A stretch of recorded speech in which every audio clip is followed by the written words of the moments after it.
세 가지 사건들에서 보면 공통점이 하나 있는 것 같습니다. 사실 저는 이 차별금지법에서 핵심적인 내용 중에 하나는 금지하자라는 부분이라고 생각을 하는데요. 네, 안녕하십니까. 박종현 변호사입니다. 우리 역사에서 평등이라는 가치가 중요하다는 점은 흔히 말하는 미국의 버지니아 권리장전이나 프랑스 혁명을 얘기하지 않더라도 지극히 당연하다고 할 것입니다. 현실에서 우리 사회에서 지금 보면 남녀 간의 또 난민 문제, 장애인 문제 등 실질적으로 나타나는 현실에서는 여전히 차별이 이루어지는 것 같습니다. 그래서 이러한 차별을 금지하고자 하는 차별금지법을 제정하자고 하는 목소리가 지난 2000년대부터 계속 지속적으로 일어났지만 현재까지 제대로 입법이 되지 않고 있습니다.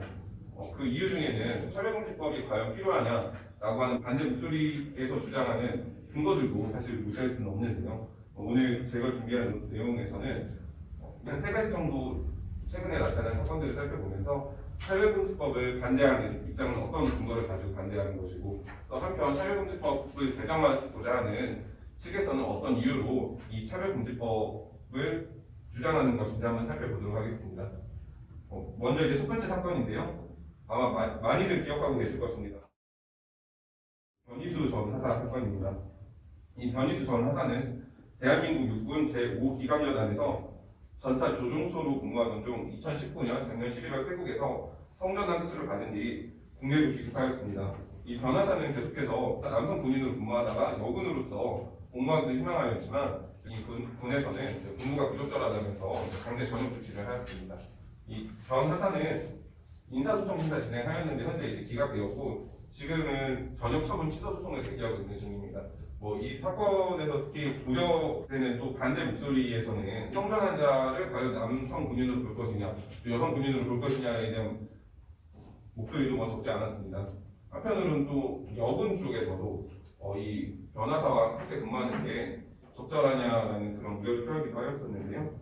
변희수 전하사 사건은 현재도 진행 중에 있고 앞으로 한 내년 정도, 늦어도 다음 년도쯤에는 이 군에서 한 전역 처분이 적정한 것인지 아니면 위법한 것인지에 대한 판단이 나올 것으로 예상됩니다. 자, 두 번째 사건은 2016년도에 있었던 사건입니다. 지금 우리는 줄여서 강남역 살인 사건 이렇게 표현을 하고 있는 것 같은데요. 2016년 5월 17일 서울 서초동 건물의 화장실에서 30대 남성이 20대 여성을 흉기로 수차례 찔러서 살해한 사건입니다. 이 사건이 있은 직후 이 강남역 10번 출구에서는 피해자를 추모하는 물결이 이어졌는데요. 이 사건이 이 피해자의 어떤 참혹한 죽음과는 별개로 우리 사회에서 최근 남녀 갈등이 극심했던 사건이 아닌가 싶습니다. 특히 이제 일부 여성단체에서는 화장실에서 살해당하지 않을 권리를 보장해야 한다는 그 주장을 하기도 하였는데요. 여성은 남성에 대한 불신과 증오를 표현하였고 반대로 남성 역시 여성에 대한 혐오 표현을 계속해서 이어졌던 그런 좀 안타까웠던 사건입니다. 자, 세 번째는 제주 예멘 난민 사태라고 부를 수 있는데요. 2018년도에 제주도에 들어온 500여 명의 예멘인 중 484명이 난민 신청을 하면서 우리 사회에서도 이제 난민을 과연 수용해야 하는 것이냐는 그런 문제가 이제 수면에 떠오르게 되었습니다. 실제 인기 배우인 이 정우성 씨가 난민을 수용해야 된다는 목소리를 밝히면서 여기에 대해서도 찬반 의견이 적지는 않았는데요. 그렇지만 실제 이제 알려져 있는 사건과 그 언론에서 보여지는 내용들이 조금 다른 것 같습니다. 흔히 이제 인터넷상에서는 이 난민들이 다 들어오면 범죄가 늘어나서 강력범죄 때문에 힘들 것이다라는 우려가 있었지만 484명 중에 법무부 제주 출입국 외국인청에서 인정한 난민은 2명에 불과합니다. 나머지 대부분은 잠시 임시체류 허가를 받았을 뿐인데 이 사건이 문제되고 2년밖에 지나지 않았는데 지금 상황에서는 난민을 수용해야 된다, 안 해야 된다라는 목소리는 좀 내려간 것 같습니다. 그러니까 난민 수용의 필요성에 대한 진지한 토론보다는 난민은 된다, 안 된다 이런 이분법적인 사고가 좀 심했던 것 같습니다. 자, 이렇게 대표적으로 세 가지 사건들에서 보면 공통점이 하나 있는 것 같습니다. 차별금지법에서는 굉장히 많은 내용을 얘기하고 있지만 사실 저는 이 차별금지법에서 핵심적인 내용 중에 하나는 혐오 표현을 금지하자는 부분이라고 생각을 하는데요. 자, 변희수 전 한사 사건에서는 성전환자, 흔히 말하는 트랜스젠더에 대한 혐오 표현이 많이 나왔었고요. 강남역 살인 사건은 당연히 남성에 대한 혐오 표현이 불교를 이었습니다. 마지막으로 제주 예멘 난민 사태 같은 경우에는 흔히 말하는 이 이슬람 문화권의 남성들이 국내로 들어왔을 때 특히 많이 예로 들어졌던 것이 그 독일 사건이었던 것 같습니다. 독일에서도 이슬람 난민들이 많은 범죄를 저지른다는 것을 근거로 해서 우리나라에도 뭐 이런 일들이 일어나지 않겠냐, 그러니까 현실과는 전혀 조금 다른 우려적인 표현들이 단순하게 어떠한 의견을 제시하는 수준을 넘어서서 그 집단, 트랜스젠더라고 하는 집단, 성소수자라고 하는 집단, 여성과 남성의 집단, 난민이라고 하는 그 집단의 자체를 좀 공격하는 모습으로 좀 나타났던 것 같습니다. 자, 그래서 차별금지법은 사실 이 혐오 표현을 금지하는 거에 좀 핵심이 있다고 생각하는데요. 지금 제가 말씀드렸던 이 세 가지 사건들을 중심으로 해서 차별금지법 제정을 반대하는 입장에서는 어떤 근거를 가지고 말씀을 하고 있는 건지 한번 살펴보도록 하겠습니다. 자, 첫 번째는 보수 개신교의 반대 입장입니다. 전통적으로 기독교 이슬람교는 교리를 바탕으로 해서 동성애에 대해서 굉장히 반대하고 있습니다. 그 성이라고 하는 것은 신성한 거고 남성과 여성이라고 하는 성이 있을 뿐 제3의 성이라는 것은 인정하지 않는데요. 그렇다 보니까 동성애, 동성 결혼에 대해서 반대하는 입장을 취하고 있고요.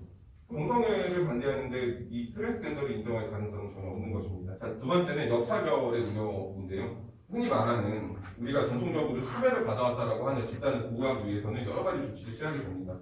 근데 이러한 여러 가지 조치들이 결국에는 다수의 일반 사람들에게는 역차별이 일어나는 것은 아닌가 하는 우려들이 굉장히 많습니다. 뭐 예를 들어서 우리나라 대기업에서 인원을 채용할 때 무한정으로 채용할 수는 없습니다. 뭐 예를 들어 100명이면 100명, 200명이면 200명이라는 인원을 정해놓고 채용하는데, 그러니까 흔히 말하고 있는 차별금지법에서 보호해야 되는 대상, 난민이나 성소수자들을 일단 특별 채용으로 하게 되면은 이 특별 채용의 대상이 있다 보니 일반 지원자들은 경쟁이 더 어려워지는 그런 상황에 놓이게 되는 것입니다. 이 차별금지법이 물론 지금 제정이 되진 않았습니다. 계속해서 발의만 됐다가 본회의에서조차 제대로 논의가 되지 못했는데요. 어쨌든 현재 발의됐던 모든 그 차별금지법 내용을 살펴보면 이 처벌 규정까지 존재하게 됩니다. 차별금지법을 위반했을 때는 형사처벌까지 가하고 있는데 이 형사처벌에 더해서 이제 입증 책임의 전환이라는 문제가 있습니다. 즉 차별이 존재한다라는 사실을 이 차별이 있었다는 것을 주장하는 쪽에서 차별을 입증해야 되는 것이 아니라 차별이 존재하지 않는다라는 회사 쪽에서 이제 입증해야 되는 문제인데, 이런 것들이 결국에는 역차별이 발생하게 되는 것이 아니냐는 그런 우려의 목소리가 굉장히 높았습니다. 세 번째는 국가인권위원회와의 관계인데요. 국가인권위원회가 들어서고 굉장히 많은 발전이 있었습니다. 문제는 이 차별금지법에서 주장하는 내용과 국가인권위원회, 즉 국가인권위원회법에서 정해져 있는 내용이 사실 유사한 내용들이 좀 많이 있는데요. 이미 국가인권위원회법에서도 성별, 종교, 장애, 나이, 출신 지역 등을 이유로 합리적 이유 없이 차별하는 행위를 금지하고, 설령 이제 국가기관이 아닌 회사라고 하더라도 차별 행위가 있을 경우에는 여기에 대해서 고발이나 징계를 권고하는 이런 조치 등을 하고 있습니다. 그렇기 때문에 차별금지법 제정을 반대하는 입장에서는 국가인권위원회가 제대로 기능을 하고 있는 점을 근거로 해서 굳이 차별금지법까지 제정할 필요가 있느냐 하는 그 목소리를 내고 있는 것입니다. 한편으로 어떤 이유에서 차별금지법을 제정하기를 희망하는지 차별금지법 입법을 위해서 적어도 20년 가까이 많은 단체들에서 노력을 한 것으로 알고 있습니다. 그 중에 가장 의미가 있는 부분은 첫 번째는 차별금지법이 생김으로써